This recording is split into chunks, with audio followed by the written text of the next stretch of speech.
ब्रह्म सूत्र के द्वितीय अध्याय के अंतर्गत तृतीय पाद में हमने 16वां अधिकरण अंशो नाना व्यपदेशात को कल हमने प्रारंभ किया था, जहां जीवात्मा की अंश रूपता के ऊपर श्री महाप्रभु जी ने चर्चा उपस्थित की और अपना मत रखा कि जीवात्मा जो है वो अंश रूप ही होते हैं।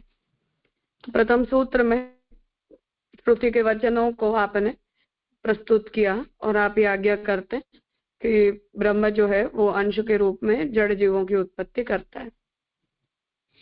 अब जो दूसरा सूत्र है इस अधिकरण का और तृतीय सूत्र है, उनमें श्रुति और स्मृति ऐसे दो वचनों को यहाँ पुनः उद्धृत कर रहे हैं अंश रूपता की सिद्धि के लिए। तो ततः द्वितीय पादोस्य विश्वाभूतानि इति मंत्रवर्णे जीवस्य पादत्वात् अपि अंशत्वम इति उक्तम। तो श्रुति वचन आप उद्धृत कर रहे हैं जहां ये बात कही जा रही है कि ये जो जीव है वो ब्रह्म का चरण रूप है। तो यहाँ भी जीवात्मा की पाद रूपता मतलब चरण रूपता का वर्णन होने से उसकी अंश रूपता की सिद्धि होती है। फिर तृतीय सूत्र में गीता वाक्य को स्मृति वाक्य के रूप में उद्धृत कर रहे हैं, क्योंकि श्रुति और स्मृति दोनों के समन्वित अर्थ से हमें निर्णय पर आना चाहिए इस हेतु से। तो ततः तृतीय ममैवांशो जीवलोके जीवभूतः सनातन इति स्मृतौ कंठत एव अंशत्वम उक्तम। तो गीता जी के इस वाक्य में भगवान ने स्वयं ही जीवात्मा की अंश रूपता को कहा है।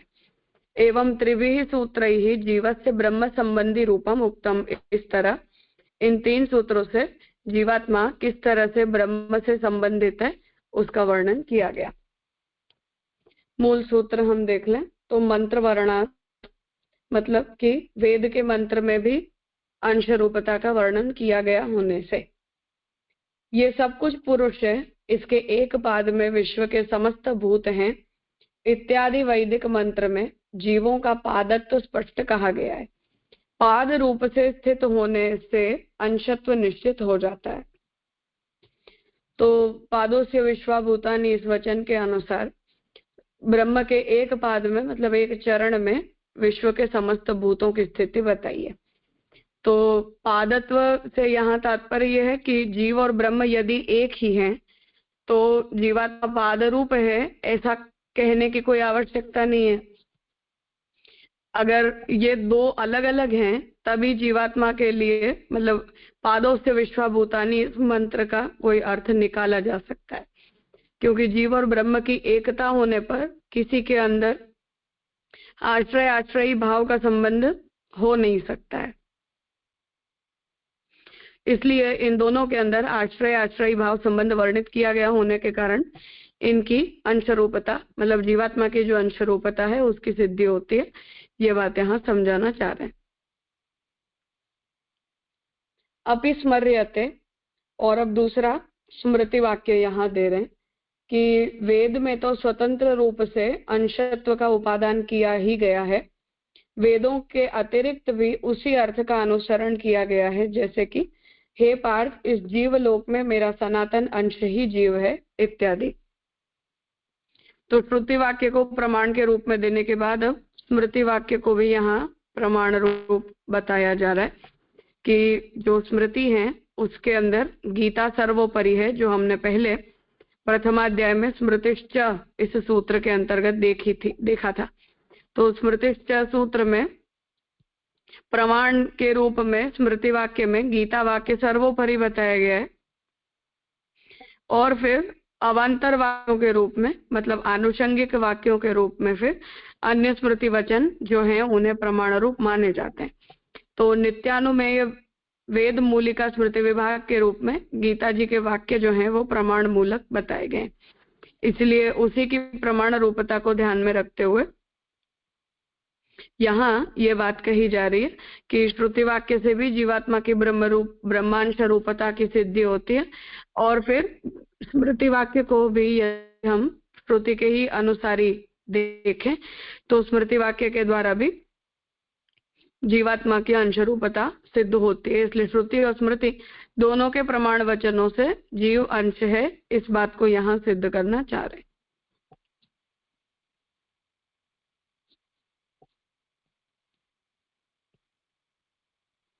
कुछ पूछना हो इस बारे में तो? हाँ राजेश भाई। हाँ राजा, दंडवत। खाली राजा एक आउट ऑफ बॉक्स ऐसा क्वेश्चन हुआ कि ये मंत्र वर्णात और अपि स्मर्यते है, उसमें सांकर भाष्य में वो लोग कैसे ले रहे हैं? मतलब हमने ये दोनों में ऐसी काउंटर आर्ग्यूमेंट दी, मतलब आर्ग्यूमेंट कि एक ठाकुर जी के चरण में है तो अंशरूपता है और एक स्मृति से हमने दी, तो वो लोग ये भाष्य का कैसे कर रहे हैं कि ऐसा ही वो लोग भी? प्रतिबिंब रूप, ये दोनों में वो लोग।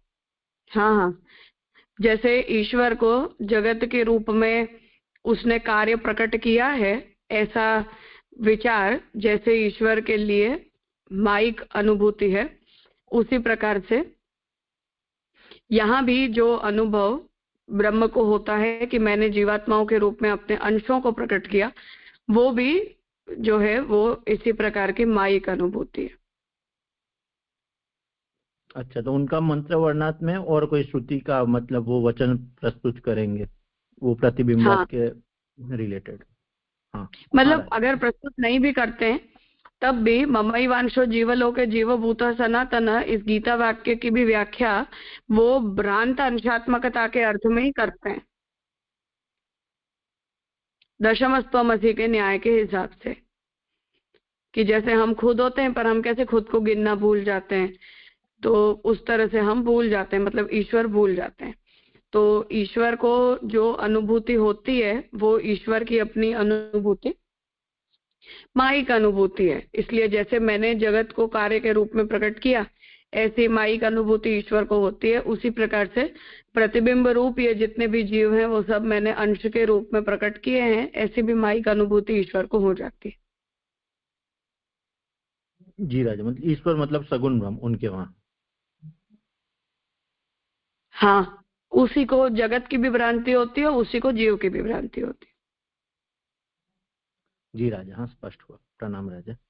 फिर द्वशमस्तमसी की तरह जैसे हम याद दिला देते हैं कि तू ही खुद ही 10वां है, उसी तरह से ब्रह्म को भी याद आ जाता है।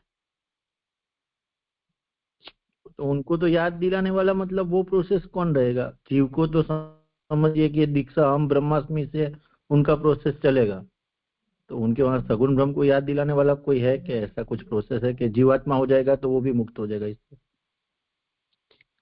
मतलब जीवात्मा को मुक्त होने की जरूरत ही नहीं है ना, मुक्त ही तो होते हैं हमेशा ही, भूल जाते हैं केवल। जी हाँ राजा, स्पष्ट हुआ, प्रणाम राजा। तो जब मतलब ये महाप्रभु जी के हिसाब से ये असंभवित कंडीशन है, क्योंकि ऐसी कंडीशन कभी शांकर मत की परंपरा में आ ही नहीं सकती है, पर पॉसिबिलिटी के रूप में जो कुछ भी बताया गया है उसे अगर हम केवल काउंट करते हैं तो पॉसिबिलिटी में शंकराचार्य जी यही बताते हैं कि किसी दिन फिर ईश्वर माया के उस आवरण को अपने ऊपर से स्वेच्छा या निवृत्त कर देते हैं। पर प्रॉब्लम ये है कि माया अनादि तो है पर अनंत नहीं है, इसलिए अगर ईश्वर निवृत्त कर देते हैं तो माया स्वतः तो स्थिति रख नहीं सकते, इसलिए वो नष्ट हो जाएगी। अगर माया कभी भी नष्ट हो जाती है तो फिर ईश्वर के पास माया को पुनः प्रकट करने का तो कोई स्कोप है नहीं, और न ही उनके पास फिर से सृष्टि को उत्पन्न करने की और कोई ऑप्शन बच गए। इसलिए वो एक असंभावित इम्पॉसिबल कंडीशन को ही उन्होंने पॉसिबिलिटी के रूप में, मतलब केवल अपने सिद्धांत के बचाव के रूप में प्लेस करना चाहा है, बाकी ऐसा कभी हो नहीं सकता है। इसलिए वो अनंत अनादिकाल तक ब्रह्म माया संबंध से ही ग्रस्त रहेंगे। वस्तुतः इतना ही है सिद्धांत। जी राजा, इनके मत में इतनी सारे मतलब कंफ्यूजन है, जैसे सेट ही नहीं होता है। कोई सामान्य आदमी सोचे तो भी वो लोग के पास इतने सबके काउंटर आर्ग्यूमेंट है, अनादि अनंत और ये सब। हाँ, वो इसीलिए ना, क्योंकि अपने मत को एनी हाउ सेट तो करना ही है, और अगर आप इस प्रकार के मत का समर्थन करते हो तो बचाव का भी तो पक्ष बहुत सारा है ना, कि हर तरफ से हम बच भी सकते हैं। तो हम ये आक्षेप करेंगे कि भाई ये तो केवल अद्वैत कैसे हुआ, तो वो कहेंगे कि अनादि तो हम अनंत तो नहीं कहते, इसलिए नष्ट हो जाएगा। अगर हम ये कह दें कि नहीं आपको ऐसा मानना पड़ेगा, तो भी उसका जवाब उनके पास तैयार है।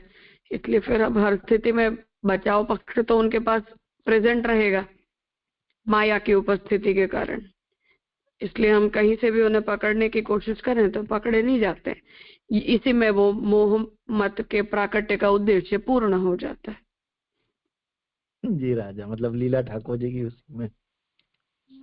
हाँ, उसका फलितार्थ यही है ना कि लोग कंफ्यूज होने चाहिए और लोगों को किसी भी जगह से ये बात पकड़ में नहीं आ जानी चाहिए कि ये मत वेद के अनुरूप नहीं है। तो अगर पकड़ में नहीं आ रही है तो ठाकुर जी की इच्छा से वो लीला सक्सेसफुल हो गई, ऐसा ही मतलब बनेगा। वाह राजा, मतलब ऐसा तो कोई महाप्रभु जी के मत वाला ही सोच सकता है। हाँ, तो पर्पस का फुलफिलमेंट तो ये ना, अगर हमें तुरंत में पकड़ में आ जाए कि नहीं ये तो गलती बोल रहे हैं, तो फिर वो पर्पस की फुलफिलमेंट ही नहीं होगी ना उसमें। हाँ हाँ राजा, अच्छा स्पष्ट हुआ। प्रणाम राजा। हाँ हितेन भाई। हाँ, धन्यवाद, प्रणाम राजा।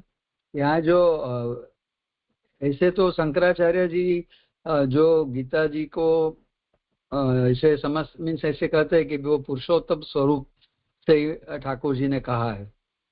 और फिर जब साक्षात कंठोक्त ये है ममय वांशो जीव लोके उक्ति, तो फिर उनको ये जैसे अभी राजेश बता रहे थे ऐसे एकदम कैसे समझना। आप एक बाजू पुरुषोत्तम स्वरूप से मान रहे कि जो गीता निःसृत हुई प्रभु के मुखारविंद से, तो पुरुषोत्तम स्वरूप है वही जो आपने अभी रिसेंटली भी समझाया था शिविर में।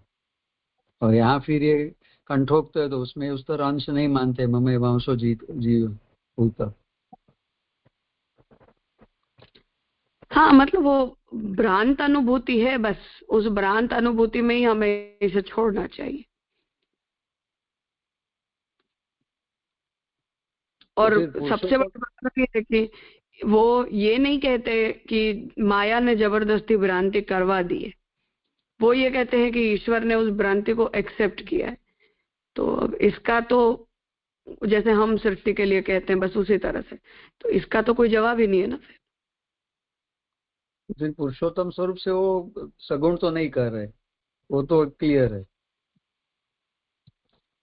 नहीं, वो तो शंकराचार्य जी तो कृष्ण को सगुण ही मानते हैं ना, इसमें डाउट ही का है। हमारा स्टैंड है वो कि वो पुरुषोत्तम वाक्य है। ऐसा मेरी ऐसी समझ थी कि सभी आचार्य एटलीस्ट गीता जी के बारे में तो ऐसे समझते कि पुरुषोत्तम मुख से निःसृत हुई है। या तो नहीं, शंकराचार्य जी उस बारे में ये उपनिषद तुल्य है, इसमें उनको कोई डाउट नहीं है। पर जितना मिथ्यात्व वेदोपनिषद का खुद का है, उतना तो गीता का भी रहेगा ही ना। वो तो खुद वेद को भी सत्य नहीं मानते हैं, तो फिर गीता को तो सत्य मानने का कोई स्कोप ही नहीं है। हाँ, बराबर जी राजा। इसलिए स्मृति में गीता सर्वोपरि है, इस बारे में कोई मतभेद नहीं है। ये बात तो शंकराचार्य जी स्मृतिश्च सूत्र के भाष्य में खुद भी एक्सेप्ट करते हैं कि स्मृति वाक्यों में सर्वोपरि प्रामाण्य गीता वाक्य का है, इस विषय में कोई शंका नहीं है। पर जहां तक बात मिथ्यात्व की और सत्यत्व की है, तो पारमार्थी की सत्ता में तो वेद खुद भी नहीं आते। तो जब वेद ही नहीं आते तो सर्वोपरि होने के बावजूद भी गीता वाक्यों के मिथ्या न होने के पीछे तो कोई तर्क ही नहीं है ना उनके पास।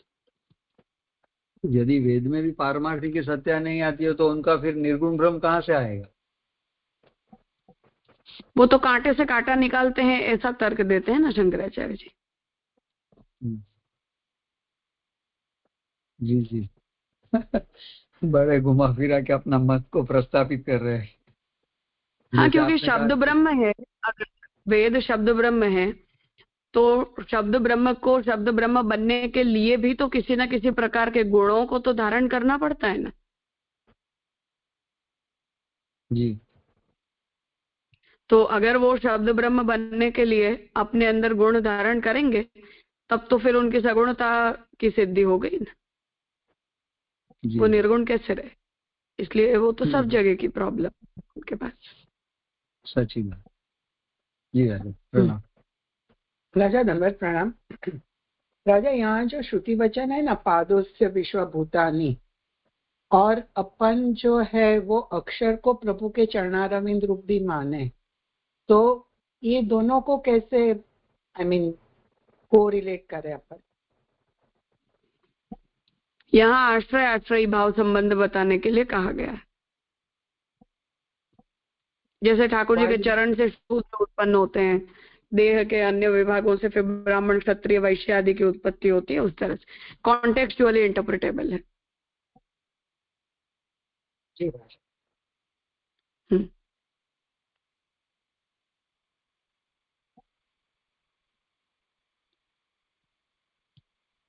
हाँ नीलेश भाई।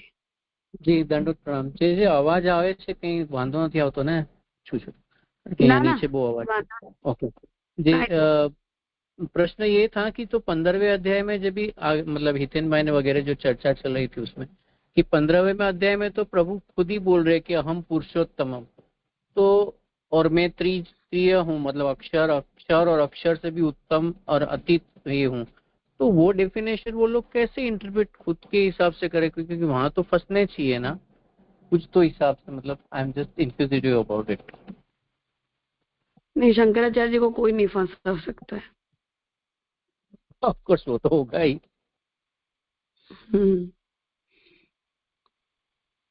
क्योंकि अगर जगत कर्ता होने का अभिमान ईश्वर को सगुण बना देता है, अंशों को प्रकट करने का अभिमान भी सगुण बना देता है, तो पुरुषोत्तमता का अहंकार उन्हें क्यों सगुण न बनाए? अच्छा ठीक है, गुड।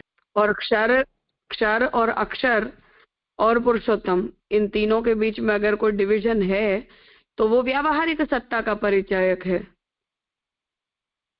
तो व्यावहारिक सत्ता के रूप में मानने में तो उनको कोई प्रॉब्लम नहीं है, तो भले न रहे व्यावहारिक सत्ता के ये तीनों भेद।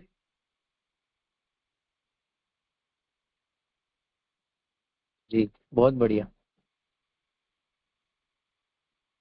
तो क्षर अक्षर और पुरुषोत्तम ये तीनों व्यावहारिक सत्ता के डिफरेंसेस हैं, और पारमार्थिक सत्ता की जहां तक बात है तो निर्गुण ब्रह्म पारमार्थिक सत्य है। ऐसा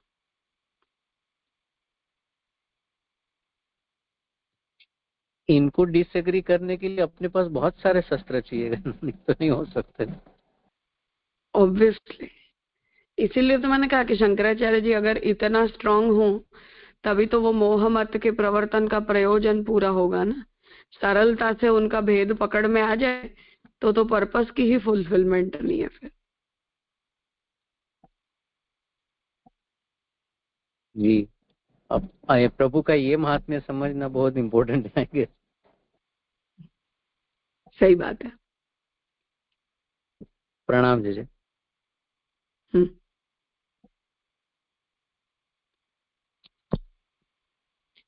आगे देखें, प्रकाशादिवत न एवं परः,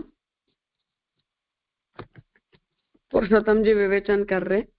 ततः चतुर्थे जीवस्य ब्रह्मांशत्वे तद्वारा ब्रह्मणि या दोष संबंध शंका सा द्वाभ्याम परिरता इति न वक्तुम शक्यम, कि जीव ब्रह्म का अंश है और उसी के द्वारा ब्रह्म के ऊपर भी ऐसे अंश को प्रकट करने के कारण कोई दोषारोपण किया नहीं जा सकता है। इस तरह दोनों ही सूत्रों से इस शंका का परिहार कर दिया। जीवस्य दुःखित्वेन तद अंशीभूते ब्रह्मणि अपि दुःखित्वादि प्रसंगात।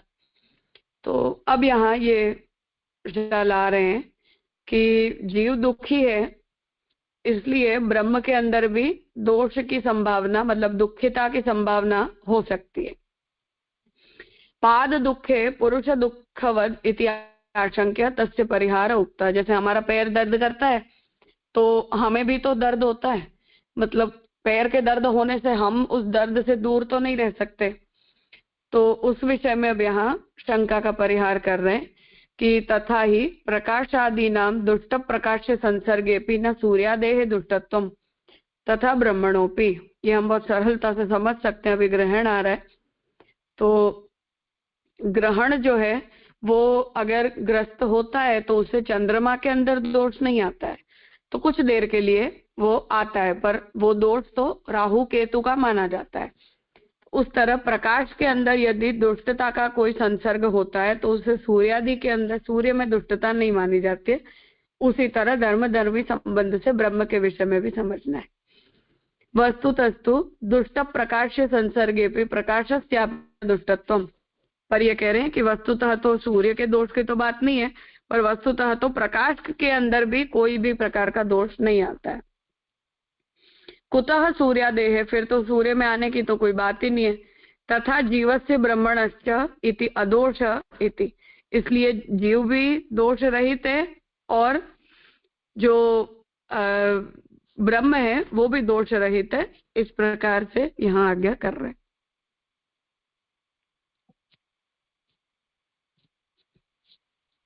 प्रकाशादिवद न एवं परः, प्रकाश आदि की तरह जीवात्मा में कोई दोष नहीं है।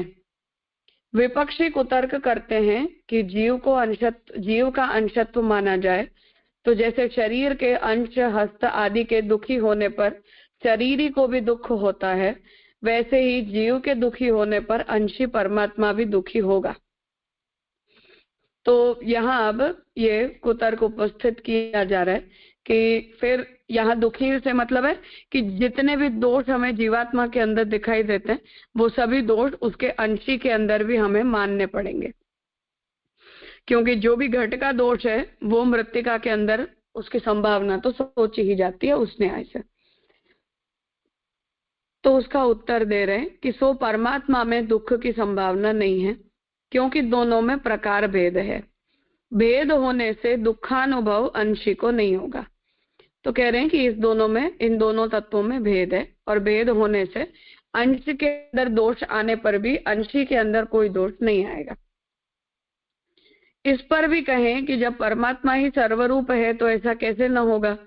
तो पूर्व पक्षी कह रहा है कि जब परमात्मा ही सब कुछ बने तो अपने एक रूप में अगर दोष की संभावना है तो उस पूरे ओवरऑल स्वरूप के अंदर भी तो दोष आएगा। तो इसे बता रहे हैं कि इस पर सूत्रकार कहते हैं प्रकाशादिवत, जैसे कि प्रकाश्य का ही धर्म है, मतलब सूर्य का ही अपना धर्म है कि जिससे वो अपने प्रकाश को प्रकट करता है, किंतु प्रकाश की प्रतिक्रिया प्रकाश्य नहीं होती, वैसे ही अंश की प्रतिक्रिया अंशी पर नहीं होती। तो जैसे सूर्य एक बार उस प्रकाश को अपने अंदर से निकालता है और वो प्रकाश हम तक पहुंचता है, तो जब हम तक पहुंचता है तो उस प्रकाश के कारण होने वाली जो भी प्रतिक्रिया वो हमारे साथ होती है, मतलब जिसके ऊपर प्रकाश पड़ता है उसके साथ होती है, सूर्य के साथ नहीं होती है। ऐसे ही अंश के ऊपर होने वाली प्रतिक्रिया अंशी के ऊपर नहीं जाती। अग्नि को स्वयं ताप नहीं होता, हिम को स्वयं शीतानुभव नहीं होता। प्रकाश प्रकाश्य का धर्म है। दुख आदि भी परमात्मा के धर्म है। ब्रह्म जीव में भेद है, इसलिए अंश में ही दुख होता है, अंशी में नहीं। पाप भी अंश से ही होता है। तो जो कुछ भी है, पुण्य पाप अच्छा बुरा, वो सब कुछ द्वैत भाव से ब्रह्म के अंदर से प्रकट होकर जीवात्मा को लगता है। तो वो सब ब्रह्म के अंदर रहने वाले गुण हैं जो सृष्टि के लिए ब्रह्म रिलीज करते हैं। तो जब अपनी ब्रह्म शक्तियों को रिलीज करते हैं तो उन शक्तियों से वो खुद प्रभावित नहीं होते, पर उनके जो अंश हैं वो प्रभावित होते हैं। उसी न्याय से पाप भी अंश ही करता है, दुख भी अंश को ही होता है, उससे ब्रह्म को कोई अंतर नहीं पड़ता। ये यहाँ समझा रहे।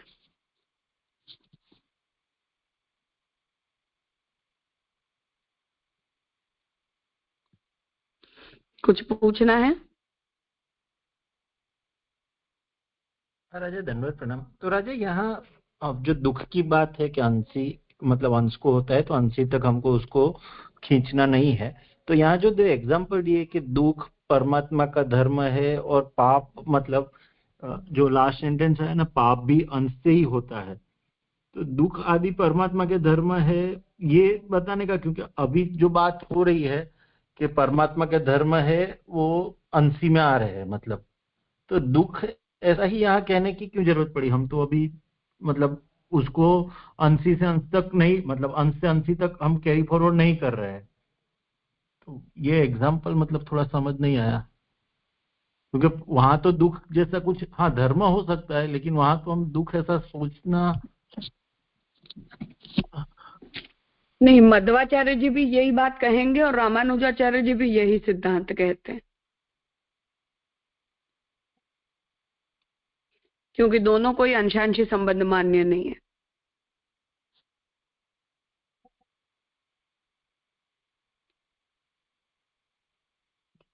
समझ नहीं आया राजा, मतलब ये हम उनके अगेंस्ट में, मतलब माधवाचार्य जो रामानुजाचार्य जी के अगेंस्ट में कह रहे हैं।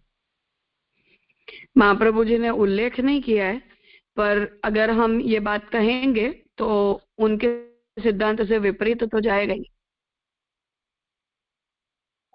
जो दुख, मतलब दुख आदि धर्म है वो परमात्मा के धर्म है, वो बात के अंश में जो है वो अंशी तक हमको कैरी फॉरवर्ड नहीं करना। अंशांशी संबंध के कारण जो प्रॉब्लम है वो ये क्रिएट होगी, ऐसा उसका रेप्लिकेशन माना जाएगा। क्योंकि रामानुजाचार्य जी ये कहते हैं कि ये देहात्म संबंध है हमारा और ईश्वर का, तो आत्मा और शरीर दोनों एक दूसरे से अलग होते हैं, एक नहीं है। पर हम जैसे अविद्यावशात दोनों को एक मानते हैं, ऐसे हमें केवल जगत और जीव की ब्रह्मात्मकता की प्रतीति होती है। वस्तुतः वो ब्रह्मात्मक नहीं होते हैं, वो ब्रह्म की शक्तियों का प्रादुर्भाव है, मतलब नारायण की शक्तियों का प्रादुर्भाव है। तो जड़ और जीव की नारायण के ऊपर डिपेंडेंसी है, एब्सोल्यूट डिपेंडेंसी। जैसे शरीर की अपनी सत्ता के लिए आत्मा के ऊपर डिपेंडेंसी है। तो अगर आत्मा शरीर को छोड़ जाती है तो शरीर मर जाता है, शरीर जिंदा नहीं रह सकता है। उसी तरह से अगर नारायण अपनी शक्तियों को रिलीज न करे तो ये सृष्टि का नाश हो जाएगा। इसलिए चित और अचित शरीर में से जगत बनता है, जीव बनते हैं, ये उनका सिद्धांत है। क्योंकि यदि उपादान कारण के रूप में हम नारायण को मानते हैं, उपादानत्व उनके वहां केवल निर्भरता के अर्थ में बताया गया है। हम मृत्तिका में से घट के निर्माण की प्रक्रिया से जैसे उपादान कारणत्व का स्वीकार करते हैं, ऐसी उपादान रूपता का स्वीकार रामानुजाचार्य जी नहीं करते हैं। तो वहां वो यही कहते हैं कि यदि हम मिट्टी में से घट बनता है, इस प्रकार की उपादानता यदि नारायण की मानते हैं सृष्टि और जीवात्मा के संदर्भ में, तो सृष्टि और जीव में रहे हुए सभी दोषों की संभावना हमें नारायण के अंदर माननी पड़ेगी। उन्होंने यही तर्क प्रस्तुत किया और यही बात मध्वाचार्य जी के साथ भी है, जिस वजह से वो द्वैतवाद का समर्थन करते हैं। इसलिए महाप्रभु जी ने नामशः उल्लेख नहीं किया, पर अगर हम ये सिद्धांत मानते हैं तो ये आपत्ति उनकी तरफ से ही उपस्थित होती है हमारे ऊपर कि अंशांशी संबंध को इस प्रकार से मानने के कारण उन सभी दोषों की संभावनाएं हमें अंशी के अंदर माननी पड़ेंगी। क्योंकि अगर वो वस्तु मृत्तिका के अंदर नहीं है तो वो घट के अंदर आ नहीं सकती है। और यदि द्वैत भाव के कारण हम किसी अन्य को भी माया के तरह किसी अन्य कोई अन्य वस्तु जीव के अंदर या जगत के अंदर दोष उत्पन्न कर रही है, ऐसा कोई संसर्ग हम मानते हैं, तो ईश्वर की एकमात्र कारण रूपता की सिद्धि नहीं होती है। और अन्य कारण रूपता का अगर हम स्वीकार करते हैं तो फिर हम में और शंकराचार्य में कोई फर्क नहीं रह गया। ये प्रॉब्लम जी राजा, मतलब हम ऐसा कंक्लूड कर रहे, भले दुख है पाप है वो अल्टीमेटली अंशी में तो है ही, इसीलिए अंश में आ रहा है, और उसके कारण हमको ईश्वरत्व में कोई हानि नहीं होती, भले उनमें दुख हो पाप हो, क्योंकि वो सब कुछ समाविष्ट कर सकते हैं, ऐसा हम सोचते हैं ना। हाँ, इसलिए उसे हम विरुद्ध धर्माश्रयता से रिस्पॉन्ड करते हैं कि हम तो ये कहते ही नहीं है कि ईश्वर में नहीं है। क्योंकि अगर कुछ भी ईश्वर के अंदर, कोई भी एक एलिमेंट भी यदि ईश्वर के अंदर नहीं है तो सृष्टि में आ ही नहीं सकता है। क्योंकि उपादान और निमित्त कारण होने के कारण जो कुछ भी आएगा वो उन्हीं से आएगा, चाहे अच्छा माने चाहे बुरा माने। और द्वैत दृष्टि से अच्छे बुरे की का विचार किया जाता है। ब्रह्म के अंदर सब कुछ एकवत भाव से ही होता है, इसलिए वहां कोई अच्छे बुरे के संसर्ग की कोई बात नहीं है, मतलब कोई संभावना नहीं है। हाँ राजा, स्पष्ट हुआ राजा, प्रणाम राजा। इसलिए वो विरुद्ध धर्माश्रयता ही इसका जवाब है। और उसी श्रुति से हम निरुक्तंच अनिरुक्तंच निलयनंच अनिलयनंच सच्चत्यच भवत, उसी से हम इसका जवाब देते हैं कि वो उपादानत्व ब्रह्म में है ही। इसे मानने में हमें कोई समस्या नहीं है, और ये हमारे लिए ब्रह्म का उत्कर्ष है। इससे हमें ब्रह्म के अंदर खराबी नहीं दिखने लगती। राजा एकदम स्पष्ट हुआ। प्रणाम राजा। तो राजा ये कारण है कि जिस वजह से वो दोनों ही नारायण को उपादान नहीं मानना चाहते। रामानुजाचार्य जी भी नहीं मानते और मध्वाचार्य जी भी नहीं मानते। इसलिए जो उपादान तो रामानुजाचार्य जी मानते हैं वो डिपेंडेंसी के अर्थ में मानते हैं। मृत्तिका बनती है घट के रूप में, उस प्रकार का उपादानत्व वो नहीं स्वीकार करते। और मध्वाचार्य जी का तो खैर द्वैतवादी है, इसलिए उपादानत्व के स्वीकार का कोई प्रश्न ही नहीं। तो फिर राजा वो कारण रूप में क्या लाते हैं? तो उपादान कारण मतलब मटेरियल कॉज में वो लोग लाते क्या है? अगर मध्वाचार्य जी के सिद्धांत में ब्रह्म की शक्ति मटेरियल कॉज है। अच्छा। और शक्ति और शक्तिमान के बीच में अद्वैत नहीं होता है। शक्ति और शक्तियां जो है वो ईश्वर के अधीन होती हैं। और रामानुजाचार्य जी ये कहते हैं कि वो जो शक्तियां हैं वो ब्रह्म के शरीर के रूप में रहती हैं और आत्मा के रूप में नारायण रहते हैं। तो चित्त शरीर है, एक अचित शरीर है, इसलिए चित्त शरीर में से जीवात्माएं पैदा हो जाती हैं एको हम बहुस्या के विस्तार से, और अचित शरीर में से जड़ के सब कार्य पदार्थ पैदा हो जाते हैं। और वो चित्त अचित शरीर ये दोनों देहात्म संबंध की तरह नारायण के ऊपर निर्भर होते हैं अपने अस्तित्व के लिए, और वही निर्भरता को श्रुतियों में उपादानत्व के रूप में कहा गया है। जी राजा। तो राजा जैसे हमारी सृष्टि प्रक्रिया है प्रकृति पुरुष से महत तत्व और फिर अहंकार, तो उनके वहां वो पूरी प्रक्रिया शक्ति से लेंगे, मतलब वो जो हम सृष्टि प्रक्रिया देखेंगे वो तो एक ही बात हुई ना, क्योंकि शक्तियां तो प्रकृति भी तो ब्रह्म की शक्ति है। मतलब उसको खाली अक्षर ब्रह्म का एक फैसेट नहीं मानेंगे जो हम मान रहे हैं, इतना खाली नहीं, डिफरेंस है। अक्षर में भी कोई मतलब नहीं है, अक्षर तक भी कोई वो वैकुंठ रूप है ऐसा तो रामानुजाचार्य जी मध्वाचार्य जी दोनों ही मानते हैं, क्योंकि धामधामी संबंध तो वहां भी है ही ना। पर उन दोनों में दोनों दो है, वस्तु दो है, उसमें कोई प्रॉब्लम नहीं है। पर द्वैत है, तादात्म्य है या अद्वैत है या विशिष्ट अद्वैत है, झगड़ा इसी बात का है कि एग्जिस्टिंग है, इसमें किसी को कोई विवाद नहीं। अच्छा, तो फिर उनके वहां भी सृष्टि प्रक्रिया ऐसे ही रहेगी कि अक्षर ब्रह्म से प्रकृति पुरुष और फिर महत्त्व वही रहेगी? बिल्कुल। अच्छा अच्छा, हाँ राजा ये बात आज ही क्लियर। प्रणाम राजा। हाँ, पर वो जैसे जिसे हम प्रकृति कह रहे हैं जो समष्टि है, और पुरुष कह रहे हैं जो समष्टि, वो दोनों चित्त और अचित शरीर का पार्ट है। इसलिए हम जैसा ये कहते हैं कि अक्षर ही काल कर्म स्वभाव प्रकृति पुरुष रूप है, वो ऐसा नहीं कहेंगे। तद्रूप नहीं है, वो तदाकार नहीं हो सकता। मतलब उनसे उत्पन्न हुआ है, उनकी शक्ति रूप है, लेकिन उनके वो स्वरूपतः नहीं है, उतना डिफरेंस रहेगा। उत्पन्न भी नारायण से नहीं हुआ है ना, नारायण के चितचित शरीर से उत्पत्ति है, और नारायण आत्मा है, शरीर नहीं है। शरीर और आत्मा में जैसा नारायण और नारायण के चितचित शरीर के अंदर भेद है, और उन्हें जैसे शब्द और विशेषण, विशिष्टाद्वैत का मतलब ये है कि जैसे सफेद गाय, अब सफेद होना और गाय होना ये दोनों विशेष्य विशेषण भाव हैं इन दोनों के बीच में। तो गाय विशेष्य है, सफेद होना ये विशेषण है, क्योंकि विशेषण तो बदल जाता है, गाय तो काली भी होती है, गाय तो भूरे रंग की भी होती है। तो गाय गाय है, विशेषण विशेषण है। विशेषण का अस्तित्व अपने विशेष्य के बिना, कि हम बोलेंगे सफेद तो कोई उसका मतलब नहीं है, पर हम बिना विशेषण दिए भी गाय बोलेंगे तो उसका तो मतलब है। इस तरह से नारायण जो है उन वो सार्थक हैं, और उनके जो विशेषण है चित और अचित, जिनसे हमें नारायण के स्वरूप का प्राइमरीली बोध होता है, वो दोनों विशेषण के रूप में जिनका अपने विशेष्य के बिना का कोई अर्थ नहीं बनता है।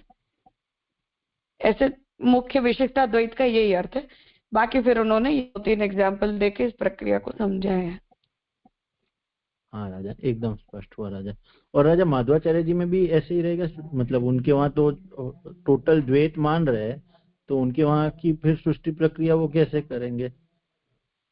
ब्रह्म के ज्ञान का विषय है कि मेरी शक्तियों में से सृष्टि बनी है, इसलिए ब्रह्म के नॉलेज का सब्जेक्ट होने के कारण सृष्टि मिथ्या नहीं हो सकती है, इसलिए सृष्टि सत्य है।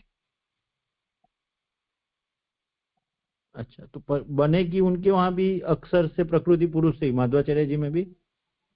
हाँ हाँ, ब्रह्म की शक्तियों से उसका निर्माण किया, मतलब नारायण की विष्णु की शक्तियों से सृष्टि का निर्माण होगा। जी राजा, हाँ प्रणाम राजा, अच्छा स्पष्ट हुआ। पर वो सब शक्तियां एक दूसरे से अलग अलग हैं, इसलिए एक शक्ति अगर कोई अपने एक कार्य पदार्थ को प्रकट करती है तो वो दूसरी शक्ति से प्रकट हुए कार्य पदार्थ से वो पदार्थ भिन्न ही रहते हैं। इसलिए जड़ और जड़ के बीच का भी द्वैत है, जड़ और जीव के बीच का भी द्वैत है, जीव और जीव के बीच का भी द्वैत है, जड़ और ईश्वर के बीच का भी द्वैत है, और जीव और ईश्वर के बीच का भी द्वैत है। ऐसे 5 डायमेंशनल द्वैत मानते हैं शंकराचार्य जी। जी राजा, अच्छा स्पष्ट हुआ राजा, प्रणाम राजा। इसलिए प्रकृति अगर जड़ का निर्माण करेगी तो प्रकृति और पुरुष एक नहीं है, इसलिए पुरुष के द्वारा निर्मित जीव और प्रकृति के द्वारा निर्मित जड़, इन दोनों के बीच में वो द्वैत भाव बना रहेगा। जी राजा, और मतलब वो फिर दोनों जाके भले। शक्तियां विष्णु से तो अतिरिक्त ही हैं, इसलिए उनसे विष्णु का द्वैत भाव बना रहेगा। हाँ राजा, फिर जाके भले जीव को शरीर मिले, लेकिन वो द्वैत रहेगा आत्मा और जड़ का, जीव और जड़ का। हाँ हाँ, वो तो द्वैत तो हम भी, आत्मा और हाँ शरीर का तो द्वैत सब। हम भी मानते हैं, बराबर। और हम क्योंकि वो आविर्भाव तिरोभाव मानते हैं, इसलिए चैतन्य संभावना को हम कैंसल नहीं करते। हाँ राजा, मतलब हमारे जड़ में चैतन्य और आनंद प्रकट होने का सामर्थ्य है, उतना अपने वहाँ है, उनके वहाँ वो भी नहीं। हाँ, वो सामर्थ्य की कोई संभावना ही नहीं है। हाँ, वो एक मेजर डिफरेंस है, वो अच्छा स्पष्ट हो राजा। हाँ राजा, जीव और जीव में भी माधव भेद मानते हैं, द्वैत मानते हैं? 100%। ठीक है, वो कैसे लेकिन? क्यों, जीव और जीव अलग है ये तो हम भी मानते ही है ना, क्योंकि उनकी अनेकता की सिद्धि कैसे होगी, वरना तो एक जीव हो जाएगा ना। और तो फिर हम जब परिचय, आपकी सॉरी, जीवन और ना, ये दोनों तो अलग ही है ना एक दूसरे से, और वो अलग रहेंगी। हाँ हाँ, वो सेंस में बराबर है। हाँ, उसी तरह। हम्म। और ये जो अंशांशी भेद नहीं मानते दोनों, तो तादात्म्य के वहाँ कोई रोल ही नहीं है दोनों मत में, रामानुज और माधव के मत में। बिल्कुल नहीं, हो ही नहीं सकता है। खाली कार्य कारण भाव ही मानते। हाँ, अच्छा वो कार्यकाल में ही मतलब जीव भी चित्त शरीर से कार्यात्मना ही प्रकट होते हैं, ऐसा। अच्छा, माने सब द्रविड़ प्राणायाम जैसा लगता है राजा, आई डोंट नो। हाँ, थोड़ी कसरत तो है अपने मत का, हम उसमें सिद्ध होते हैं ना, इसलिए उसमें हम मेहनत पड़ती है। हाँ, और मैं लोगों माने को अपना। हमें, हाँ जी, हाँ, बोलिए। अपन उन्हें नहीं, इसलिए वो ऐसा लगता है कि ये लोग अलग है। जी राजा। राजा उनके वहाँ सरस्वती, लक्ष्मी जी या पार्वती जी ऐसी कोई शक्ति और शक्तिमान का डिफरेंस भी नहीं है ना, कि है? ना, क्यों, है ना, नारायण और लक्ष्मी तो साथ में रहती हैं। पृथ्वी देवी और भूदेवी और नीला देवी 2 शक्तियां हैं ना नारायण की। और ये जो 12 लक्ष्मी जी और, शक्ति है, ये हाँ, जो फिर वो सब द्वादश शक्तियां लक्ष्मी जी की अवंतर शक्तियां, लक्ष्मी वो देवी श्रिया के पुत्रा द्वारा। गिरा वगैरह। हाँ, सब सब जो भी भागवत जी में मेंशन है ना, वो सारी। जी राजा।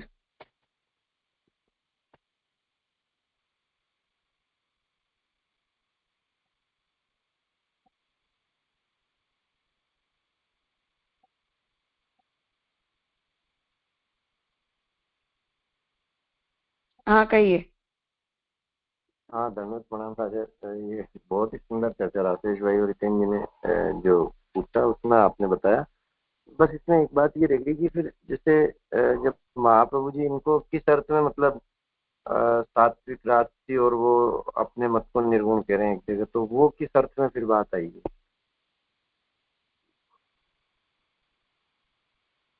क्योंकि वहां महाप्रभु जी कॉन्टेक्चुअली उन्हें रिस्पॉन्ड कर रहे हैं। तो जगत ब्रह्म के जैसा है, जगत ब्रह्म से उत्पन्न है और जगत ब्रह्म से अतिरिक्त है, ये तीन अनुभूतियां बताई हैं। और वहां भी जो सात्विक राजस तामस शब्दों का महाप्रभु जी प्रयोग करते हैं वो प्राकृत सात्विक राजस तामस नहीं है, निर्गुण के अंतर्गत सात्विक राजस तामस है, क्योंकि इससे भी भक्ति उत्पन्न हो रही है इसलिए। और भक्ति पर्यवसित भी हो रही है, फलित भी हो रही है, इसलिए महाप्रभु जी को कोई प्रॉब्लम नहीं है उस बात। इसलिए वो निर्गुण के अंतर्गत सात्विक राजस तामस है, प्राकृत सात्विक राजस तामस नहीं है।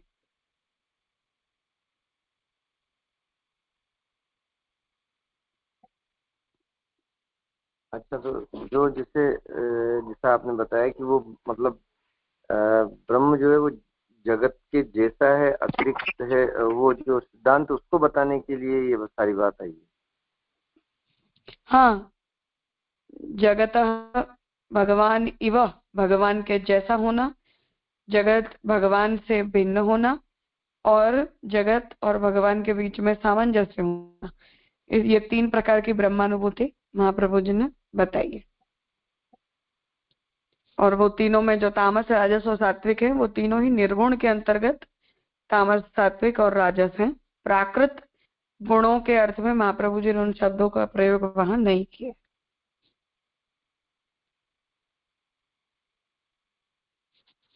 अच्छा, माने वो मतलब ब्रह्मानुभूति तो हो ही रही है वहां पर, ब्रह्म के एक एस्पेक्ट की हो रही है, मगर वो भक्ति तो सच्ची है मतलब। हाँ,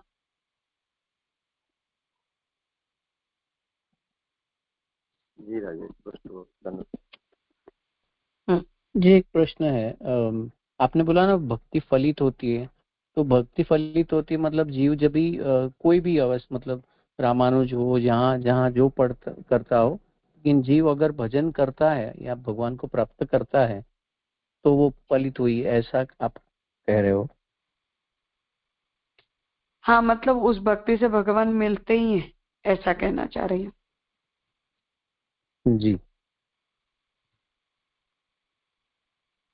इसलिए इन ब्रह्मानुभूतियों में या तत्व सिद्धांतों में होने वाले डिफरेंसेस के कारण भगवान उस जीव को प्राप्त नहीं होंगे, ऐसा हम नहीं कहते। तो यत्र यत्र भक्ति तत्र तत्र पुष्टि, उस सिद्धांत के हिसाब से महाप्रभु जी ने इन्हें निषिद्ध कोटियों के अंदर नहीं रखा है, अनिषिद्ध कोटियों के अंतर्गत मान्य किया है। इसलिए इनसे भगवान प्राप्त होते हैं, फलित भी होते ही हैं, भगवान मिलते भी हैं, भक्ति में भी कोई आपत्ति नहीं आती है। इसलिए श्रेष्ठ प्रकार की ब्रह्मानुभूति है ऐसा तात्पर्य नहीं है, डिफरेंसेस हैं, इसलिए यथाधिकार है, यथा योग्य है, ऐसा कह के महाप्रभु जी ने निर्णय किया। जी जी जी, प्रणाम। भगवद आज्ञा से ही सब तीनों भक्ति मार्गों का प्रवर्तन हुआ है, ऐसा ही महाप्रभु जी सुबोधनी में कहते हैं। इसलिए वो भगवद आज्ञा से प्रकट हुए हैं तो यथाधिकार है, इसलिए फल भेद होता है पर भगवान मिलते हैं, इसमें कोई शंका नहीं है। सायुज्य आदि मुक्ति प्राप्त होती है, सालोक्य होती है, सायुज्य होती है। ये हमने कुछ शायद सर्ववादानुसार में किया था ना, कुछ ऐसे कुछ याद आ रहा है। हाँ, तब भी किया था शायद ये भक्ति रसत्वाद में, टीका के अंदर भी श्याम काका जी ने इस पैसेज को उद्धृत करके और उसका विचार किया था। जी हाँ हाँ, जी जी।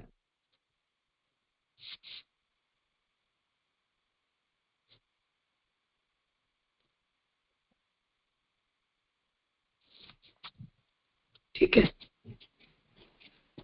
अब आगे स्मरन्ति च ततः पंचमे स्मृत्यादि दोष परिहार उक्तः तत्र यह परमात्मा ही स नित्यो निर्गुणः स्मृतः न लिप्यते फलैश्चापि पद्मपत्रमिवंबसा इति। अब यहाँ ईश्वर के ऊपर जीवात्मा या जगत के अंदर होने वाले दोषों का कोई प्रभाव नहीं पड़ता है, ये बताने के लिए श्रुति वचनों को उद्धृत किया गया है। तो स्मृतियां भी इस बात को कहती हैं, गीता जी का ही वाक्य है फिर से, कि जो परमात्मा है उसे नित्य और निर्गुण जानना चाहिए। वो किसी भी फल से लिप्त नहीं होते, जैसे कमल को जल का स्पर्श नहीं होता है। परमात्माप्यपरो योऽसौ मोक्षबन्धैः संयुज्यते इति जीवस्य दोष संसर्गो न ब्रह्मण इति। इसलिए और अन्य श्रुति वाक्य, अन्य वचन स्मृति वाक्य के अनुसार जीवात्मा को ही पाप पुण्य धर्म अधर्म आदि के बंधन होते हैं, इसलिए जीवात्मा ही उनसे बंधता है, ये बात यहाँ कहना चाह रहे हैं। तो स्मरन्ति च कि अब ऋषियों के मतलब जो स्मृति वाक्य है उसका इस विषय में स्मरण कर रहे हैं। सभी ऋषि अंशी को दुख से असंबद्ध तथा अंश को दुख से संबद्ध वर्णन करते हैं। जैसे कि उन दोनों में जो परमात्मा है वह नित्य निर्गुण है, वह कर्मों के फलों से उसी प्रकार लिप्त नहीं होता जैसे कि कमल पत्र जल से। दूसरा, जीवात्मा मोक्ष और बंधन से मुक्त है। एक परमात्मा समस्त भूतों का अंतर्यामी होते हुए भी दुख रहित और अलिप्त है। तयोः अन्यः पिप्पलम इत्यादि श्रुति भी ऋषियों के इन वचनों का समर्थन करती है। तो अब यहाँ इस बात को कह रहे हैं कि ऋषि वाक्यों को, स्मृति वाक्यों को भी अगर हम देखें तो स्मृति वाक्य भी यही कहते हैं कि दुख से केवल अंश ही बंधता है, अंश ही उससे असंबद्ध रहता है। और उसमें यहाँ वचन दे रहे हैं कि परमात्मा है वो नित्य निर्गुण है, इसलिए जैसे भगवान अवतरित होने के बावजूद भी जो भी मनुष्य तुल्य कर्मों को करते हैं या करते हुए दिखलाई देते हैं, उन सब से भी वो कभी लिप्त नहीं होते, जैसे कमल के पत्ते के ऊपर जल ठहर नहीं सकता है।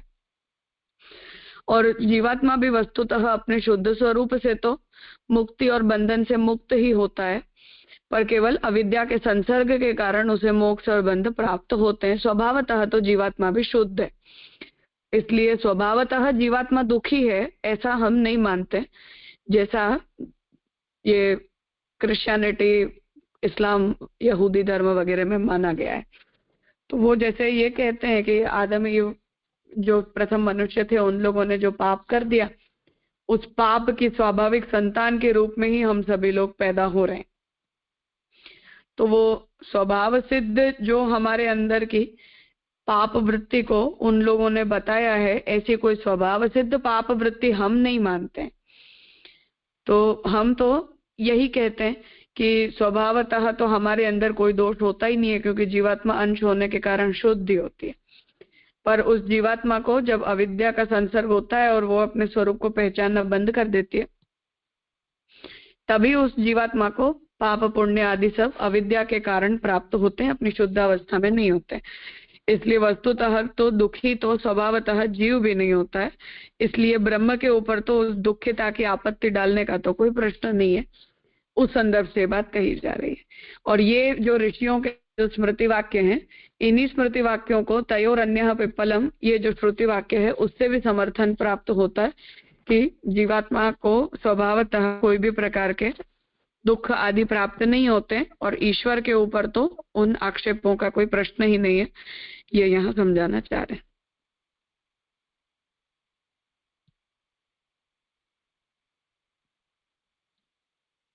तो कुछ पूछना है इस विषय में? जी जैसे फिर पहले हमने देखा कि जो दुख है पाप है वो धर्म, तो मतलब जब हम मान रहे हैं ब्रह्म की धर्मता से ही उत्पत्ति मान रहे हैं उनकी जीव अंतर्भूत की, तो फिर ऐसा हम कैसे कहेंगे कि जीव में तो माने स्वभाव सिद्ध वो धर्म नहीं है, तो ब्रह्म में वो आपत्ति भी नहीं आएगी?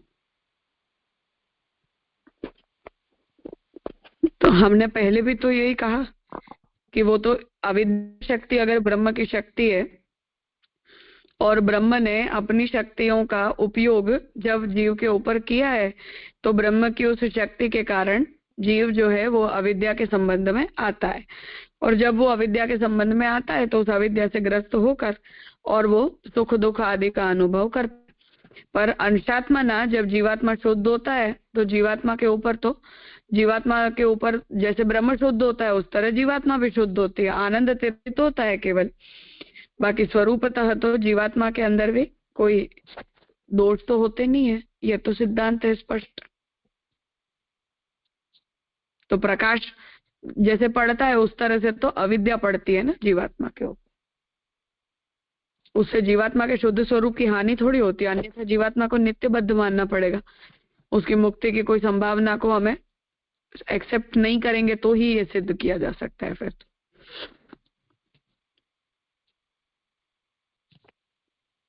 हाँ जी जी क्लियर। हाँ राजा, ये बात तो अच्छी प्रयुक्ति उत्तर पक्ष ने दी है कि अंशात्मना स्वभाव तो स्वरूप जीव में दोष या दुख नहीं होता है, पर जब दुख की बात आता है तो दुख कहीं अविद्या से ही होता है जो बंधनकारी है, और यहाँ स्वरूपतः तो बंधन और मुक्ति दोनों को भी छुट्टी मिल गई, यानी न तो जीव बद्ध है न तो मुक्त है, शुद्ध है, स्वरूपतः है। तो कॉन्टेक्स्ट दुख का आता है जो अविद्या से अगेन रिलेटेड है, तो ये इसको कैसे जस्टिफाई करेंगे? यानी मैं उत्तर पक्ष और आपने जो समझा वो समझ गए, वो अच्छी तरह से युक्ति समझाई, पर फिर भी एक ऐसी प्रश्न आता है तो क्या वो? देखो, हम ये कहते हैं कि जीव अंश बनता कब है? जब वो परिच्छिन्न होता है, और उसकी परिच्छिन्नता आती है आनंद गुण धर्म के तिरोधान से। तो जैसे ही व्युच्चरण होने के बाद आनंद को तिरोहित किया तो जीव परिच्छिन्न हो गया। अब जब तक अविद्या का संबंध नहीं हुआ है तब तक वो बद्ध नहीं है, इसलिए अपनी शुद्ध अवस्था में भी वो अंश हो सकता है।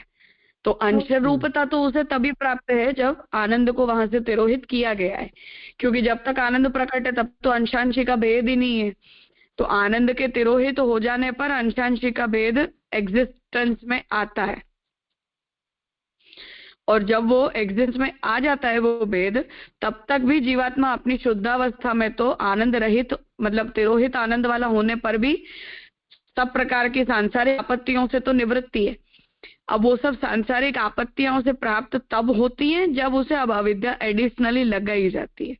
तो वो अंश होने की प्रॉब्लम नहीं है, वो अविद्याग्रस्त होने की एडिशनल प्रॉब्लम है, ये कहना चाह रहे हैं। जी राजा, पर ऐसा मेरी ऐसी समझ थी कि जैसे आनंद का तिरोधान हो जाएगा वैसे ही जीव बद्ध हो जाता है, ऐसा यानी उसमें कुछ ज्यादा डिफरेंस नहीं। वो सही बात है, डिफरेंस नहीं है वो सही बात है, पर प्रोसीजर में तो डिफरेंस है ना। जी ठीक। अविद्या का स्पर्श तब तक नहीं हो सकता है जब तक आनंद है, इसलिए आनंद का तिरोधान अविद्या संबंध के लिए नेसेसरी है। इस बात को हमें कहने में कोई प्रॉब्लम नहीं है, पर संसार की प्राप्ति तो उसे अविद्या से होती है, आनंद के तिरोधान होने मात्र से वो संसारी नहीं बन जाता है। और जब तक आनंद प्रकट है तब तक तो अंशांशी का भेद ही नहीं है, इसलिए अंश रूपता उसे वस्तुतः प्राप्त होती है आनंद के तिरोहित होने पर, और फिर दुखिता या सांसारिकता प्राप्त होती है जब अविद्या प्राप्त होती है, इसलिए उसमें वो स्लाइट डिफरेंस है। तो शुद्ध अवस्था अंश रूप से जीवात्मा की वो अवस्था है जब जीवात्मा को आनंद रोहित करके और अंश रूप में विचरित किया गया है। तो उस शुद्ध अवस्था में जो मुक्त और शुद्ध दोनों ही इक्विवेलेंट अवस्था है, तो उस मुक्त या शुद्ध अवस्था के अंदर तो जीवात्मा को कोई दुख आदि की आपत्ति है नहीं, तो तब तो यह आक्षेप एप्लीकेबल नहीं है ना, ऐसे हम कहना चाह रहे हैं। जी एकदम परफेक्ट है राजा। अच्छा, हाँ, कि जीवात्मा के साथ दुखी होना ये अंश की प्रॉब्लम नहीं है, दुखी होना ये अविद्या के द्वारा दी गई प्रॉब्लम है। हम ये जवाब दे रहे हैं कि अंशी के ऊपर तो आप आपत्ति डालो, उससे पहले हम ये कह देंगे कि शुद्ध अवस्था में तो अंश खुद भी ऐसा ही होता है, बिना दुख का होता है। इसलिए अगर अंश भी दुख का हो सकता है तो उस अंश को हम उस दुख को अंशी तक तो हम ले ही नहीं जा सकते। ये जवाब है। सच्ची बात, सुंदर है। मतलब जे एक हम ऐसे स्टेजेस गिने तो सबसे पहले ब्रह्म के बाद दूसरा जीव का शुद्ध स्वरूप या मुक्त स्वरूप जहाँ पे वो अलग हुआ, फिर तीसरा स्वरूप जहाँ पे उसको अज्ञान मिला तो उसके कारण उसको देह मिला, राइट, और देह मिला फिर उसको अगर विद्या या भक्ति प्राप्त हुई तो once again he may turn to the जीवन मुक्त अवस्था and then again to Brahm और whatever that can be the process, is it right? हाँ ओके, हाँ ठीक है जी, प्रणाम।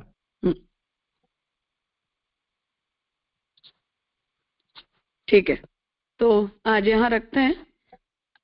कल देव श्याम काका जी का जो पुरुषोत्तम जी के उत्सव का प्रवचन है वो यदि 9:15 तक संपन्न नहीं हुआ तो हम कल अनुभाष्य के अध्ययन का क्रम नहीं रखेंगे, और यदि हो गया तो फिर हम 9:30 बजे अनुभाष्य का अध्ययन प्रारंभ करेंगे। अन्यथा नेक्स्ट वीक हम कंटिन्यू करेंगे और 10:30 का क्लास कल यथावत रहेगा। रखते हैं आज।